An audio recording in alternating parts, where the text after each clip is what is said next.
तुमच्यापासून दूर गेलेल्यांना तुमच्याकडे परत यावंसं वाटेल अशा 10 सवयी. मित्रांनो, प्रत्येक व्यक्ती आपल्या आयुष्यात काही ना काही लोकांना गमावते. काही लोक गैरसमजामुळे दूर जातात, काही अहंकारामुळे, तर काही आपल्या किमतीची जाणीव नसल्यामुळे. पण एक गोष्ट लक्षात ठेवा, लोकांना तुमच्याकडे परत आणण्यासाठी त्यांच्या मागे धावण्याची गरज नसते. उलट काही अशा सवयी आणि वागणूक असतात ज्या लोकांना तुमची आठवण करून देतात आणि त्यांना पुन्हा तुमच्या आयुष्यात यावंसं वाटू लागतं. कारण लोक शब्दांपेक्षा वागणूक जास्त लक्षात ठेवतात. चला तर मग जाणून घेऊया अशा 10 वागणुकींबद्दल ज्या लोकांना पुन्हा तुमच्याकडे आकर्षित करू शकतात. 1. ज्यांनी तुम्हाला सोडलं त्यांच्याशिवायही आनंदी राहा. अनेक लोकांना वाटतं की ते तुमच्या आयुष्यातून गेल्यावर तुम्ही तुटून जाल, खचून जाल किंवा त्यांच्याशिवाय आनंदी राहू शकणार नाही. पण जेव्हा तुम्ही त्यांच्याशिवायही आनंदाने जगायला सुरुवात करता तेव्हा त्यांना सर्वात मोठा धक्का बसतो. कारण त्यांना तुमचं दुःख पाहायचं असतं, पण त्याऐवजी त्यांना तुमचं हसणं दिसतं. तुमचा आनंद हेच त्यांच्यासाठी सर्वात मोठं उत्तर ठरतं. म्हणून कोणीतरी सोडून गेलं म्हणून आयुष्यात थांबू नका. स्वतःसाठी जगा, स्वतःसाठी हसा आणि स्वतःसाठी पुढे चला. कारण आनंदी राहणं हा सर्वात सुंदर बदला असतो. 2. त्यांना तुमच्या आयुष्यात काय चाललंय हे सहज कळू देऊ नका. प्रत्येक गोष्ट लोकांना सांगणं आवश्यक नसतं. काही लोक तुमच्या आयुष्यात काय चाललंय हे जाणून घेण्यासाठी उत्सुक असतात, पण प्रत्येकाला तुमच्या आयुष्याचा हिशोब देण्याची गरज नसते. तुमच्या योजना, तुमचं यश आणि तुमच्यात होत असलेले बदल शांतपणे घडू द्या. जेव्हा लोकांना तुमच्याबद्दल सगळंच माहीत असतं तेव्हा त्यांची उत्सुकता संपते. पण जेव्हा तुम्ही शांतपणे स्वतःवर काम करता तेव्हा लोकांना तुमच्याबद्दल जाणून घेण्याची इच्छा निर्माण होते. कधीकधी गूढ राहणं हे खूप बोलण्यापेक्षा जास्त प्रभावी असतं. त्यामुळे तुमचं प्रत्येक पाऊल सगळ्यांसमोर उघड करू नका. 3. प्रत्येक मेसेज आणि कॉलला लगेच उत्तर देणं बंद करा. प्रत्येक वेळी प्रत्येक मेसेजला आणि प्रत्येक कॉललाही लगेच उत्तर देणं ही चांगली सवय वाटत असली तरी त्यामुळे लोक तुम्हाला गृहीत धरू लागतात. त्यांना वाटू लागतं की तुम्ही नेहमीच त्यांच्यासाठी उपलब्ध आहात. पण जेव्हा तुम्ही तुमच्या वेळेला महत्त्व द्यायला सुरुवात करता तेव्हा लोकही तुमच्या वेळेची किंमत समजू लागतात. याचा अर्थ कोणाला दुर्लक्षित करणं नाही, तर स्वतःच्या आयुष्यालाही प्राधान्य देणं आहे. प्रत्येक गोष्टीसाठी धावून जाण्यापेक्षा स्वतःसाठी वेळ काढा. कारण जे सहज मिळतं त्याची किंमत कमी होते आणि जेव्हा तुमची उपलब्धता कमी होते तेव्हा तुमचं महत्त्व वाढायला लागतं. 4. त्यांना तुमची सवय होती, गरज नाही हे दाखवून द्या. काही लोकांना वाटतं की ते तुमच्याशिवाय राहू शकत नाही किंवा तुम्ही त्यांच्याशिवाय राहू शकत नाही. पण अनेक वेळा ते प्रेम किंवा गरज नसते, ती फक्त सवय असते. जेव्हा तुम्ही स्वतःच्या आयुष्यात रमायला लागता, स्वतःचे निर्णय स्वतः घ्यायला लागता आणि त्यांच्याशिवायही आनंदी राहायला शिकता तेव्हा त्यांना जाणवतं की तुम्ही कोणावरही अवलंबून नाही. हे शब्दांनी सांगण्याची गरज नसते, ते तुमच्या वागण्यातून दिसतं. आणि जेव्हा एखाद्या व्यक्तीला कळतं की तुम्ही त्याच्याशिवायही पूर्ण आहात तेव्हा त्याला तुमची खरी किंमत समजू लागते. कारण सवय तुटते पण किंमत कायम लक्षात राहते. 5. स्वतःला इतकं व्यस्त ठेवा की त्यांना तुमच्यासाठी वेळ काढायला लागेल. जेव्हा तुमचं संपूर्ण लक्ष एखाद्या व्यक्तीभोवती फिरतं तेव्हा तुमचं महत्त्व कमी होऊ लागतं. पण जेव्हा तुम्ही स्वतःच्या ध्येयांमध्ये, कामात आणि आनंदात व्यस्त होता तेव्हा लोकांना तुमच्यापर्यंत पोहोचण्यासाठी प्रयत्न करावे लागतात. तुमचं आयुष्य फक्त कोणाच्या येण्या जाण्यावर अवलंबून नसावं.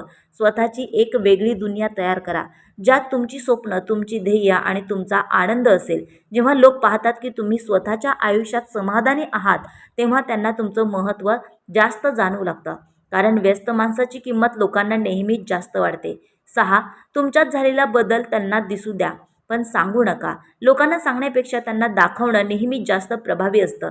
तुम्ही स्वतःमध्ये केलेला बदल, तुमचा वाढलेला आत्मविश्वास, तुमची प्रगती आणि तुमचं नवीन व्यक्तिमत्व याबद्दल सतत बोलत बसू नका. त्याऐवजी तो बदल तुमच्या वागण्यातून दिसू द्या. जेव्हा लोकांना तुमच्यातील सकारात्मक बदल स्वतःहून दिसतात तेव्हा त्याचा प्रभाव अधिक खोलवर होतो. कारण शब्दांवर लोक शंका घेऊ शकतात पण वास्तवावर नाही. त्यामुळे स्वतःला घडवत राहा पण त्याची जाहिरात करू नका. एक दिवस तुमच्यातील बदलच लोकांना आश्चर्यचकित करेल. 7. त्यांच्याबद्दल बोलणं आणि विचार करणं कमी करा. जे लोक तुमच्या आयुष्यातून निघून गेले आहेत त्यांच्याबद्दल सतत बोलत राहणं किंवा विचार करत राहणं म्हणजे त्यांना अजूनही तुमच्या मनात जागा देणं होय. अनेकदा व्यक्ती निघून जाते पण तिच्या आठवणींमध्ये आपणच अडकून राहतो. त्यामुळे स्वतःचं नुकसान होतं. जेव्हा तुम्ही हळूहळू त्यांच्याबद्दल बोलणं कमी करता आणि स्वतःच्या आयुष्यावर लक्ष केंद्रित करता तेव्हा तुमचं मनही हलकं होतं. भूतकाळात अडकून राहण्यापेक्षा वर्तमानात जगायला शिका. कारण ज्या व्यक्तीचा विचार तुम्ही सोडून देता तिचा तुमच्यावरचा प्रभावही संपतो आणि हाच खरा पुढे जाण्याचा मार्ग असतो. 8.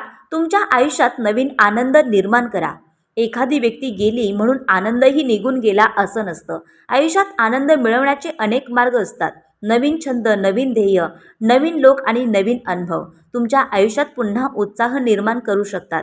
जेव्हा तुम्ही स्वतःसाठी नवीन आनंद शोधता, तेव्हा हळूहळू जुन्या दुःखांची जागा नवीन आठवणी घेतात. लोकांना सर्वात जास्त आश्चर्य तेव्हा वाटतं जेव्हा त्यांना दिसतं की त्यांच्या अनुपस्थितीतही तुम्ही आनंदी आहात. कारण त्यांना वाटलेलं असतं की तुम्ही त्यांच्याशिवायही अपूर्ण आहात. पण तुमचं हसणं आणि पुढे जाणं त्यांना वेगळंच उत्तर देऊन जातं. 9. ज्यांनी तुमची कदर केली नाही त्यांच्यासाठी स्वतःला बदलू नका. प्रत्येक वेळी स्वतःला बदलून लोकांची मर्जी जिंकण्याचा प्रयत्न करणं योग्य नसतं. जे लोक तुमची खरी किंमत ओळखत नाही त्यांच्यासाठी स्वतःचं व्यक्तिमत्व बदलणं म्हणजे स्वतःलाच हरवणं होय. योग्य लोक तुम्हाला जसे आहात तसे स्वीकारतात. त्यामुळे कोणाला खुश करण्यासाठी स्वतःच्या स्वभावाशी तडजोड करू नका. स्वतःच्या मूल्यांवर आणि आत्मसन्मानावर ठाम राहा. कारण जेव्हा तुम्ही स्वतःची किंमत ओळखता तेव्हा इतरांनाही ती ओळखावी लागते. तुमचं खरं रूपच तुमची सर्वात मोठी ताकद आहे. 10. इतके पुढे निघून जा की त्यांना परत येण्याची इच्छा होईल. भूतकाळात अडकून राहण्यापेक्षा स्वतःच्या भविष्यावर काम करणं जास्त महत्त्वाचं आहे. जे लोक तुमच्यापासून दूर गेले त्यांना परत आणण्यासाठी धावू नका. त्याऐवजी स्वतःला इतकं घडवा की एक दिवस तेच लोक तुमच्याकडे परत पाहू लागतील. तुमची प्रगती, तुमचा आत्मविश्वास आणि तुमचं आनंदी आयुष्य हेच त्यांच्यासाठी सर्वात मोठं आकर्षण ठरेल. लोक शब्द विसरतात पण यश कधी विसरत नाहीत. त्यामुळे मागे वळून पाहण्यात वेळ घालवू नका. इतके पुढे जा की लोकांना वाटावं ही व्यक्ती गमावणं ही माझी सर्वात मोठी चूक होती. मित्रांनो, यापैकी कोणता मुद्दा तुम्हाला सर्वात जास्त आवडला ते कमेंटमध्ये नक्की सांगा. व्हिडिओ आवडला असेल तर लाईक करा आणि तुमच्या मित्रांसोबत शेअर करायला विसरू नका. अशाच मनाला भिडणाऱ्या आणि आयुष्याला दिशा देणाऱ्या व्हिडिओंसाठी आमच्या चॅनलला सबस्क्राईब करा. तुमचा एक लाईक, एक कमेंट आणि एक शेअर आम्हाला आणखी चांगलं कंटेंट तयार करण्याची प्रेरणा देतो. धन्यवाद मंडळी.